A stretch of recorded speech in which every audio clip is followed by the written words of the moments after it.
এই যে হালিম খাই বাড়াইছি বড় অবস্থা সেই জায়গা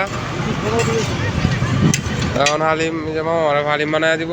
হালিম বানাই তো ভাই দেখেন কত সুন্দর হালিম এই যে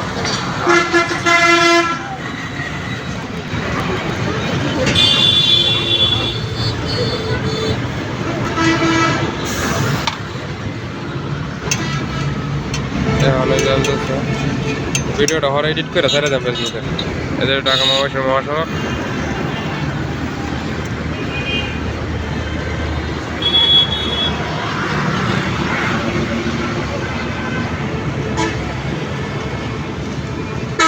ওকে ওকে ধরুন লাগে ম্যাডাম আমার পাশে ভিডিও আমি কিন্তু ভিডিও করি ফেসবুকে এই জন্য এটা ভিডিও করতে সেবা ধরুন আমার দিই অপর জায়গা